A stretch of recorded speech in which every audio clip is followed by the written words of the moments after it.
Shades of Gay. This is our special New Year's Eve episode. I'm Susan McGrady and I'm here with our usual hosts, Rob Partridge, Jay Molyneux and Therese Cahill. And also joining us on tonight's episode is Colum Sanson-Regan, all the way from Wales, who's going to be telling us a few stories from his life. So, first and foremost, we start each episode with asking each other how the week has been. Rob, how has your very long, boring week between Christmas and New Year's been? Do you know, my very long, boring week between Christmas and New Year's has actually been fantastic. In the summer, during lockdown, I was trying to come up with these things that I could do to keep my mind and obviously my fantastic physique all healthy and everything. So I qualified as a Zumba teacher. And during this week, while I haven't been at work, I have been planning my future classes where I'm going to be dancing and getting everybody up and bopping. And tonight on New Year's Eve, we'll all be out there and I shall be leading the pack on the dance floor. So my week has been tops. Excellent. Thank you, Rob. Jay, who is normally the dancing queen, how has your week between Christmas and New Year's been? I think some bitch is coming for my gig. You know what I mean? I gotta be careful. I've gotta be careful. I've had a great week, thank you. Spent some time with the family. Been out and about walking the little princess doggy Lola herself, trying to work off those, extra few holiday pounds that I tend to put on. Well, I'm still holding a few holiday pounds from Christmas last year that I'm trying to work off as well. Do you know what I mean? So it's a work in progress, but it's been a good week. As I said, spending it with family and having a great time, indulging. Excellent. And Therese, how has your week been? Well, I had a fabulous week. I've been shopping because all you lovely people gave me €100. You ready for this, Colum? They all gave me €100 Amazon vouchers for Christmas, which was I mean I didn't get them anything, so I had I just bought so much things that I needed, like I really needed. So I had a fabulous time shopping online. So thank you again. You're all so sweet and kind. And You're welcome. I'm swallowing my own feathers now. I bought this actually. It's lovely, isn't it? But other than that, I've just been eating and drinking and eating really. That's it. Lying down. And Colum, how has your week been between Christmas and New Year's? Great. I've been spending it as much as I can unconscious. When I haven't been disturbed by my family, which I love them and everything, but sometimes you just want to be asleep, don't you? Especially, in that week that you have where there's nothing else going on. So you might as well just be, kind of roll out of bed, go onto the couch, sleep on the couch, roll back into bed, sleep it there, that kind of thing. You'd get on You're in Wales, so can you get... Oh, sorry, Rob, but go ahead, Rob. I was going to say, he'd get on with my husband. That's his kind of, whenever he's got time off, sleeps in the bed until midday, gets up, has a coffee, goes back to bed till about 1, gets up, sits on the settee playing PS5, goes to bed about midnight, repeat. Yeah, sounds good. Sounds fabulous. Good to me. I see nothing wrong Great with slogan for a t-shirt. Great slogan for a t-shirt. I was going to ask you, Colum, you're in Wales, and so I think it's pretty safe to say that the four of us in Ireland have spent the week eating Quality Street and Roses, etc. Do you get those big tins of Quality Street and Roses over in Wales? Do you think that you can only get those big tins of Quality Street in Ireland? Do you think it's only an Irish thing? He said what we were all thinking. No, I've never heard of them. We can only get the small. Can you really get big tins of sweets? Oh, I'm moving back to Ireland.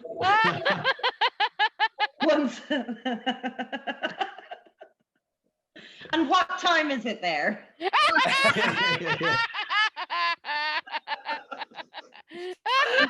You have to explain that now. You can't leave that one go. You have to.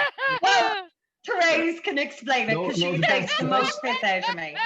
Listen, the best thing about those big, massive boxes of sweets are the barrels of sweets. Is when they're empty, you can turn them over and use. Oh, watch this.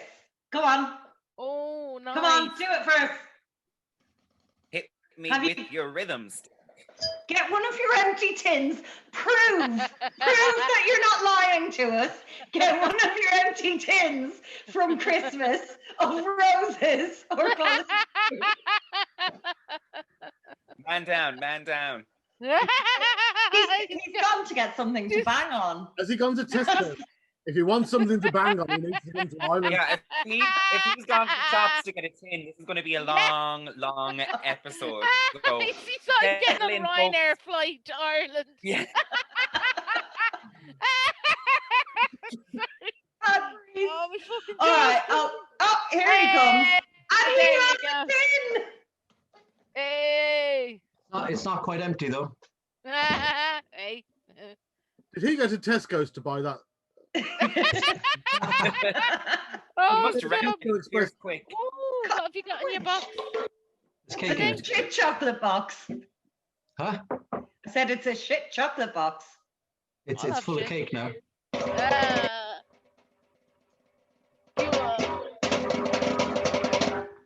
You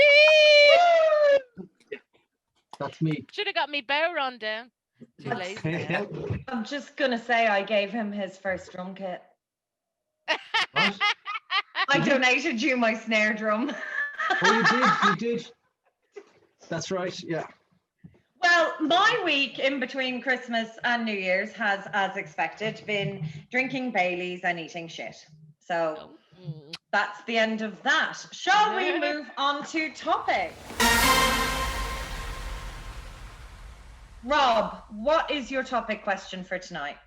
New Year's resolutions. I absolutely hate them. I make them and I break them. I then decide to make them again. I then say to myself, do you know what? They're not resolutions. They're just goals that I'm going to have for the year. They're not. They're absolute bollocks. I just struggle with them. I love them, but I also detest them.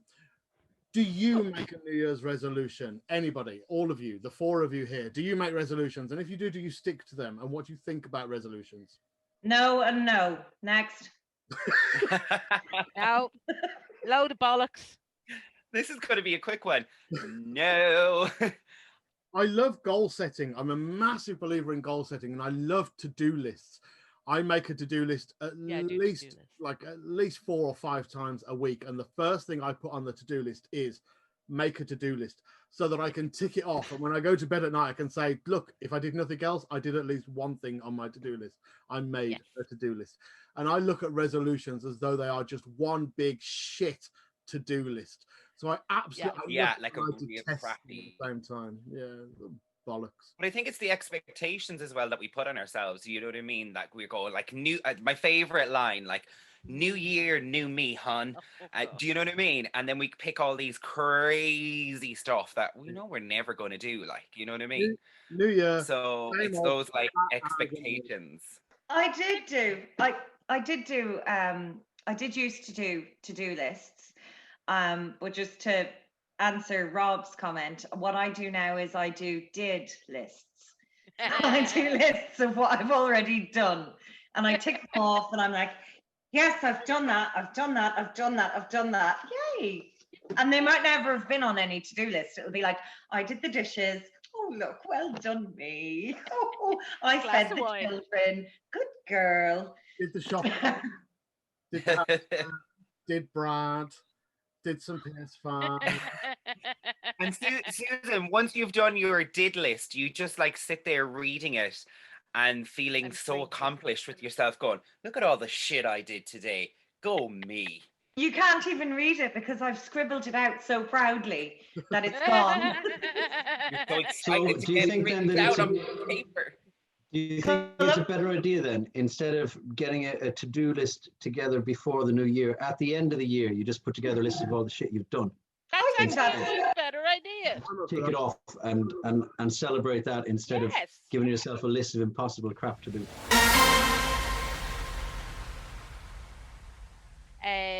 Do you have to go out and celebrate on New Year's, or are you better off just watching us? That's my. I think you're better off watching us. Yeah. When I was younger, I used to go out for New Year. I wouldn't. There was this gay bar that I used to go to, this gay nightclub that I used to go to all the time when I lived in Birmingham. They had all the best entertainment on. But at New Year and during Pride, they kind of trebled the price of entry. The entertainment didn't warrant the amount you were paying to get in. Yeah. Especially, you know, we're going back to 1991, 92, and you were paying 30 quid back then, which back then was a lot of money for you know, for an sterling. 18, 19-year-old. And it just wasn't worth it. So I would go to street parties. Jay, what do you think? Is 9 o'clock an acceptable time to go to bed on New Year's? I'm with you, Therese, on that. Like last New Year's, I was in bed asleep before midnight. I'm not a huge fan of celebrating New Year, and I don't know why. I'm still trying to figure that out. But I worked for a cruise line company over States for 10 years. And being on a ship for New Year, we were kind of expected to kind of be out mingling amongst the guests and stuff like that. So I would be out mingling, you know, kind of doing that for New Year's. But since moving home, I moved back home to Ireland 5 years ago. I haven't celebrated. I haven't gone out to celebrate. I just I'll get to kind of more of that with my topic. I think it's just a bit overrated for me. So I'm happy getting into bed, you know, sticking on a movie, and if I'm asleep before night, then great, brilliant. So you're not alone there, Therese, I promise. I am both of you, and also, but very different. But Colum, tell me what you think. Colum. I think in the last 20 years, there's only been probably 3 New Year's Eves when I have not been working, and by working I mean entertaining, singing, playing music, gigging. Right. I'm always gigging. Christmas Eve, New Year's Eve, so, and weekends, Friday, Saturday night. So I'm very used to when everybody else is out meeting up with their buddies, and you know, my weekend is usually a Monday and a Tuesday night, and nobody wants to go out. You know, They're the nobody best wants to meet nights, up and though. have a pint. Yeah. I'll go out with you. So, yeah, I'm always working. So, usually at midnight, me and whoever's in the band at the time will turn around and give each other a hug, tell everybody else Happy New Year, and then it's 1, 2, 3, 4 into the next song, and off we go. So I'm always on stage. You know Well, what I mean? hang on. Here's the thing. So Jay has a question that actually ties in with a lot of this. So Jay, do you want to give us your question? Because I think a lot of us have answered it to a degree, but we have to go through all of the topic questions because we're my topic is basically, do we think kind of New Year's celebrations are overrated, and do businesses take complete advantage of the fact that it's New Year's Eve?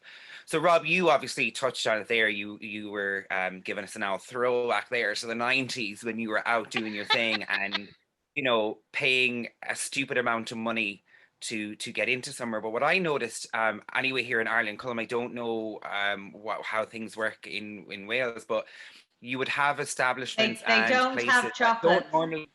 they don't have chocolates, but they have pubs, so we're good. There would be pubs that would, you know, not normally have a cover charge. All of a sudden, New Year's Eve, they have a cover charge. And then clubs who would normally have a cover charge, all of a sudden, New Year's Eve, it's doubled.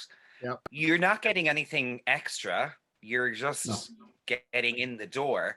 And for me, it's kind of like, oh, I'd rather just be chilling out, like, you know, hanging with friends like you guys right now, than be like this, spending 20 minutes, half an hour trying to get to the bar.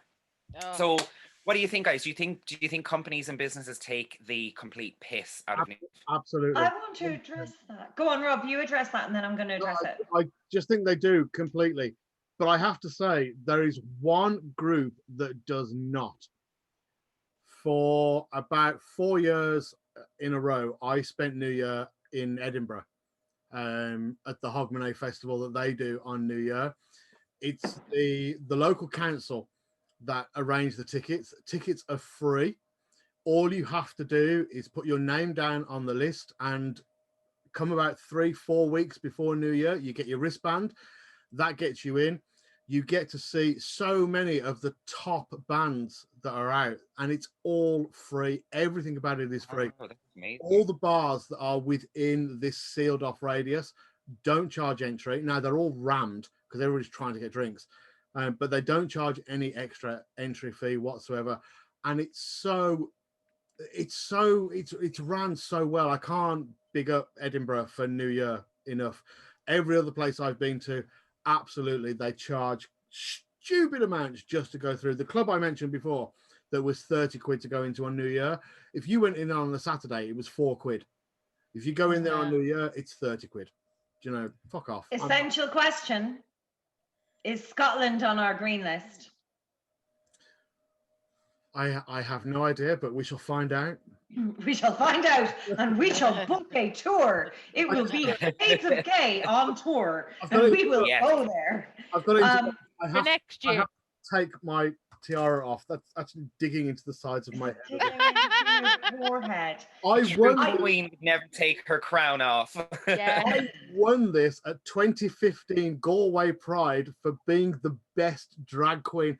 I had to perform 3 different numbers and make a fucking box out of cardboard and glitter and feathers and glue. And I drank more of the PVA glue than I put on my box.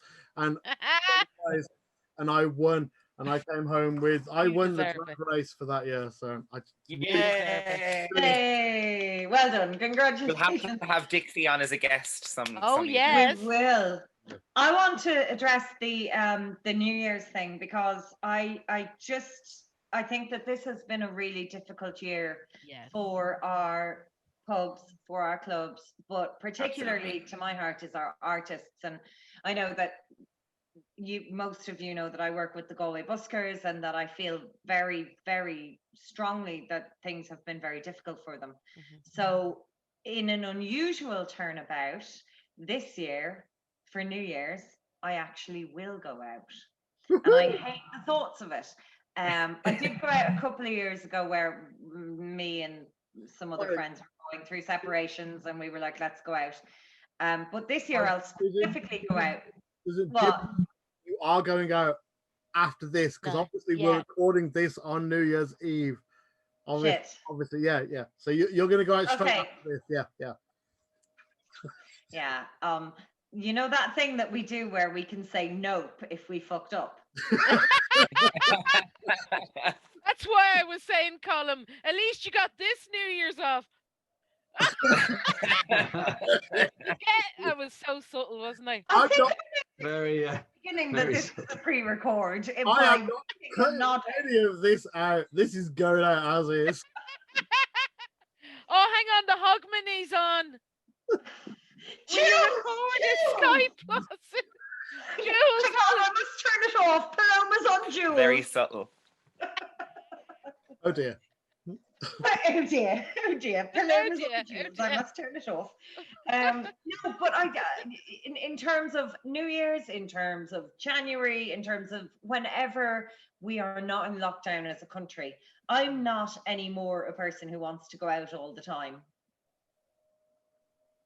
Was that a burp? So unconvincing, Susan. Yeah. Totally No, unconvincing. I actually thought that during lockdown that I had gotten used to being at home, and then the notion of going out just struck me right now, and I went, "Oh, let me out!"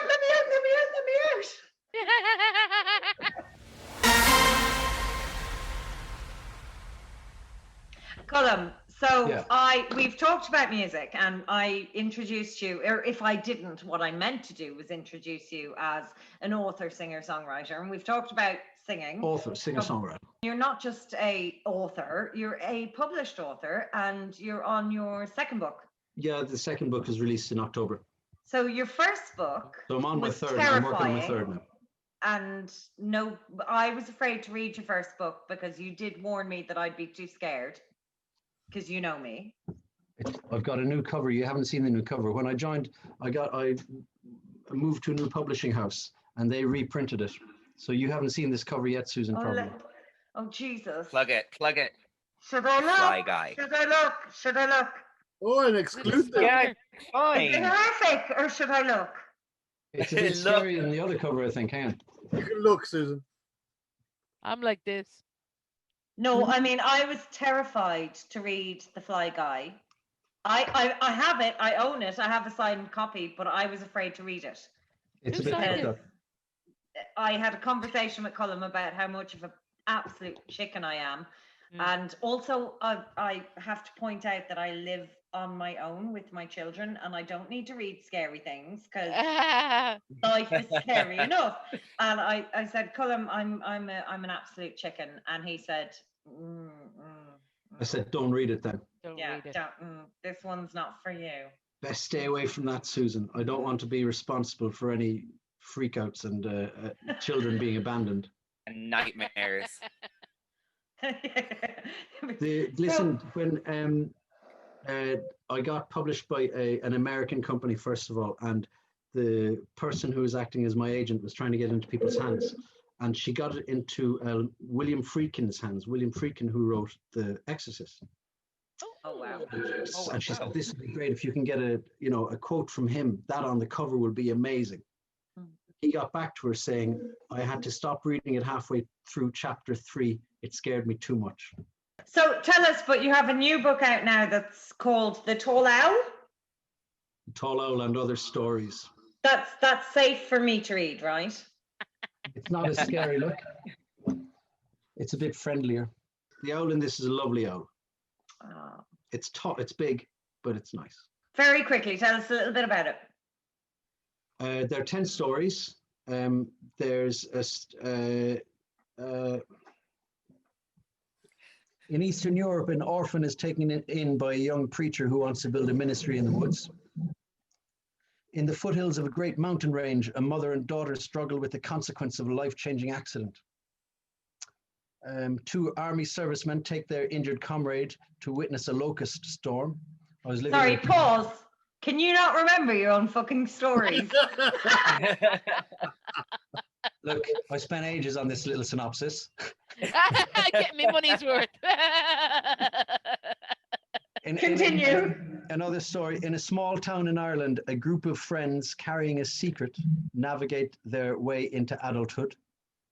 So it's us. we're also youthful. Yeah, that's a story called Bullets, and I like that one actually. There's a mother's recurring dream opens up communication with her son who is in New York following his own dream. That's about a guy who's gone to New York on the hope of getting this series. No. Sorry, did I say that?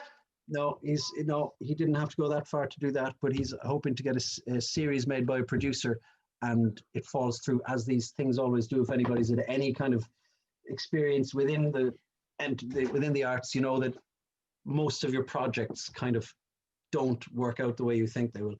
And there's quite a bit of this in this book, actually, with people thinking things are going to work out one way, and boy, oh boy, they don't.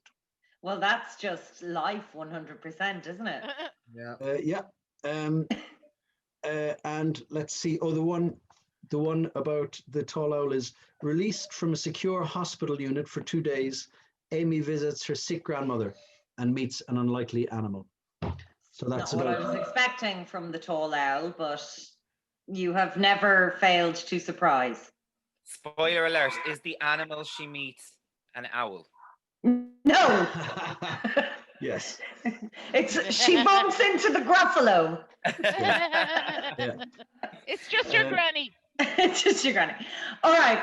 Okay. So Colum is, as we have covered, a singer-songwriter, an author, but there are many more bows. No, not bows.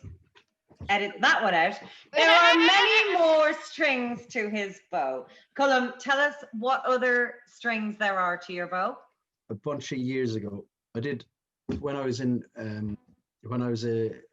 in Cork as a teenager. Through my teens, I did quite a lot of theatre, and I was into drama. And then I got into music, and I thought, okay, I much prefer that. And then I didn't really think about going back into acting or anything like that. But when I was recording my first album, I needed some money, man. So I joined an extra agency, a a casting agency that just put you in extras. So walking around in the back of a scene, or I was in Casualty, lying in a bed in Casualty, and kind of, you know, I was in Torchwood. They dressed me up in one of the creature outfits, and I was running around the place in a creature outfit. And then I think this is where you want me to go with this, Susan. I got a call one night saying, "Can you come in the morning to the Doctor Who set? We need you." And I said, "That's absolutely fine." And they said, "Do you mind if we cut your hair?" And I said, "No, whatever. That's okay. I need a haircut anyway." I was quite scruffy, but I was in the middle of promoting my album at the time, and I was touring around the place, so I was actually home that week, so that was fine. So I went in, and usually when you're, I don't know if any of you done any extra work before. Extra work, sorry, you know the score.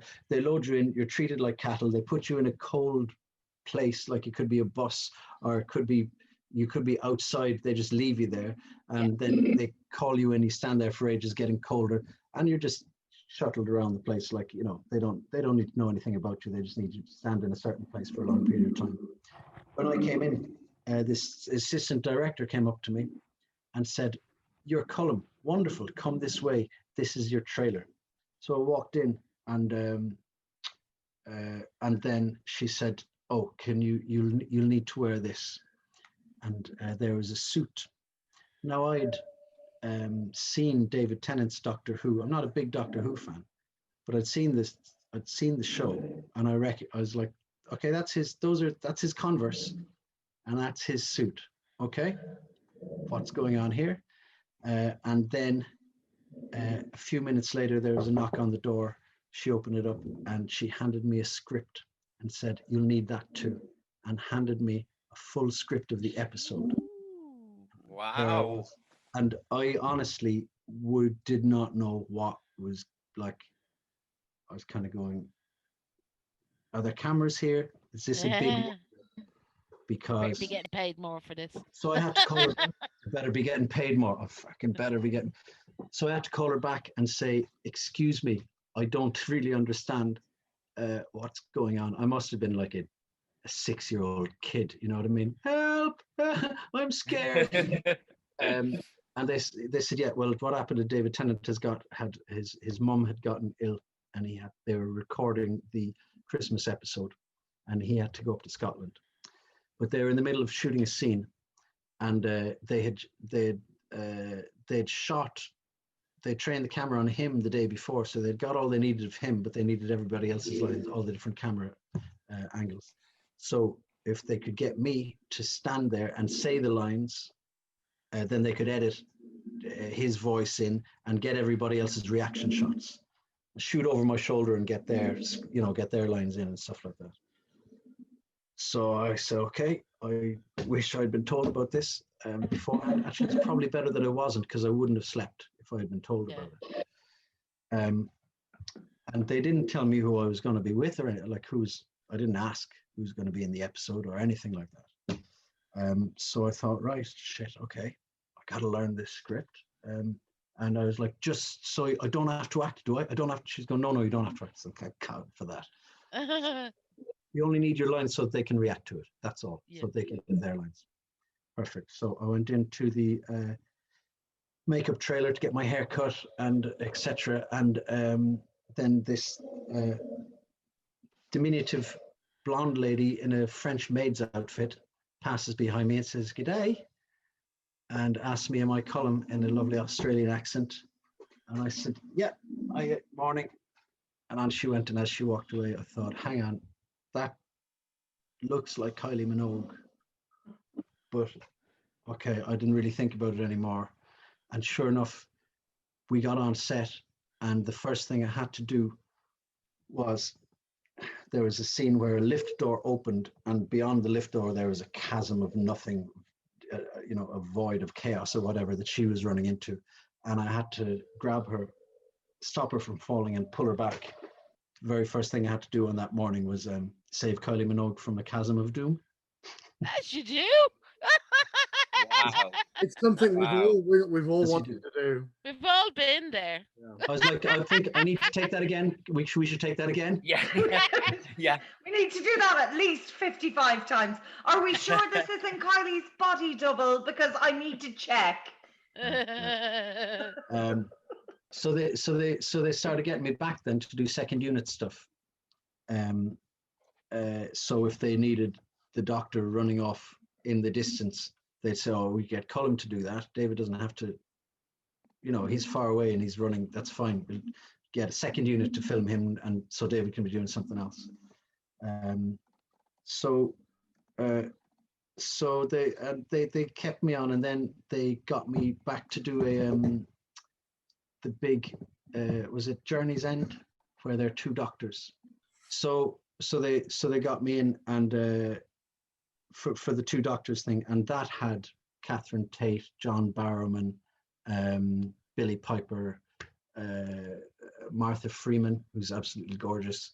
That had everybody in it, and that was a lot of fun to do. I got to fly the TARDIS and all sorts of things. You mentioned Billie Piper just now, and you have told me a story of the time you had to kiss Billie Piper. No, I didn't have to. I didn't have to kiss her. Where you had to you had to look into her eyes. Yeah, that's right. We weren't kissing, but there was this thing where, because she and the doctor had this thing going on, and so it was when Sorry, we were maybe I wished you had to kiss her. That might have been the moment. Listen, we were around the TARDIS, and so this scene was coming up, and we knew what we had to do, etc. And she said to me before the take, she said, "Just so you know, I'm acting." And I said, "Yeah, of course, What? yeah, I know. What a weird thing to say." I'm thinking, of course she's acting. Why would I think anything otherwise? She leans towards me and gives me a look, and my knees just went. It was like the look she gave me could have. I still, it makes me feel funny just thinking about it now. Honestly, whatever. Who knew Billie Piper had that in her, huh? Oh, crikey. I tell you, man, there's just a sudden switch in her eyes, and it was like a beam of I'm taking you in. So I could, I mean, obviously I knew she was acting, but I could imagine that if she had been in a situation with somebody who wasn't as professional as I, Of course, Colum. then then that person might have thought, "Oh my God, I think Billie Piper really, really likes me." Do you look back at that experience with fondness, Colum? Would you do it again? It was an odd time. There was look at Rob. I was promoting my first album. It was about the time of the birth of my first child. There was it was a nuts time. The days were like, when you're filming, you're getting there at 6 or half 6 or something, and you're finishing at 7, and then I was going straight off and doing a gig, or traveling to, North Wales or down to London. I was, trying to get to London for 9 o'clock to do a gig, and then getting back. And then, and my poor Kerry then was having to put up with me, and just on the cusp of giving birth.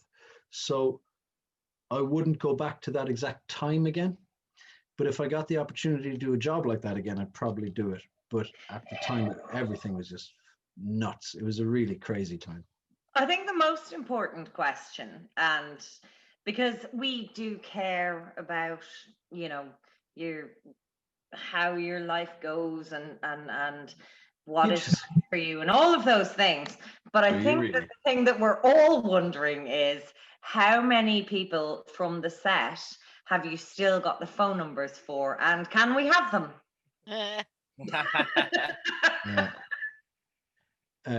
No. Well, I mean, you're saying no to them, but to me. Well, listen, no. I mean, I don't think that. I was very professional the whole time I was there, honestly. So I didn't actually, I didn't get to know anybody very well. Although the time when it was the two doctors, myself and David Tennant did get a chance to hang out quite a bit, and that was a lot of fun. And he's a lovely, lovely guy, an absolute gent. I swear to God, if this interview does not end with you giving me Kylie's number, I am not. Kylie goes like she's got security people with her all the time. She doesn't take shit lightly at all. What's next for Colum Regan then? So the Tall L is out, and is there what's next for you? I was supposed to be recording an album this year, but it didn't happen because of the COVID situation. Because I was working very closely with a producer, whom now I haven't been able to work with. He's in Bristol, and that hasn't worked. So that's on pause. I've been. I was worked on a script as well during lockdown, and that's been sent out, and I've got all the refusals are back from that. So so we'll see if I try and rejig that and try it again, or move on to something else. But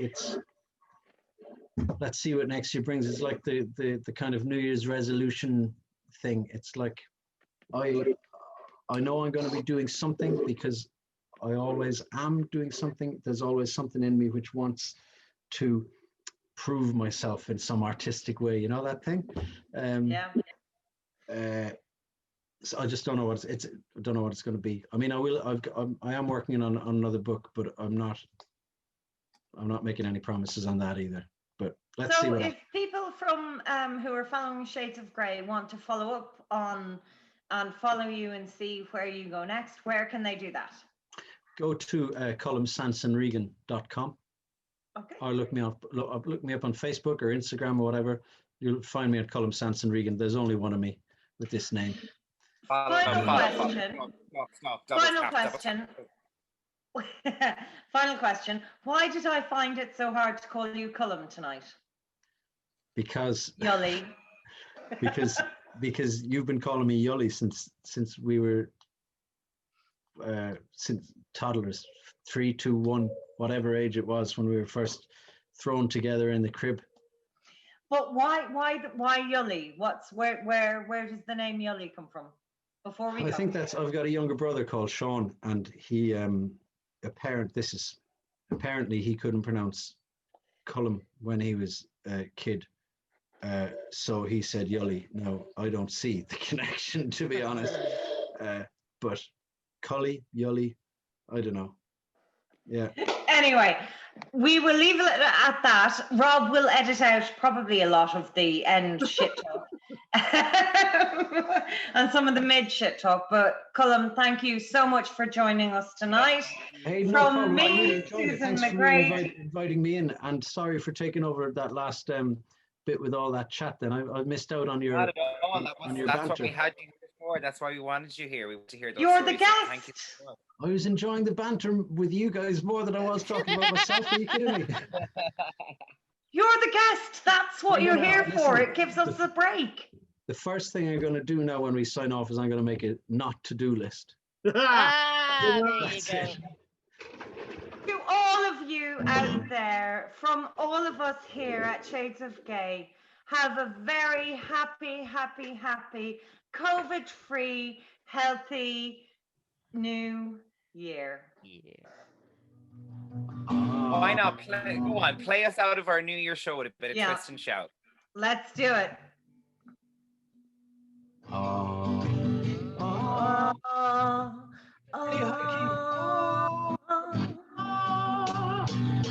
Shake it on, baby, now. Twist and shout. Work it, baby, now. Come on and work it on out. Work it on out. So good. Look so good. So fine. Feel so fine. Just a little closer now. Twist a little closer. Your mind, let me know your mind. Woo!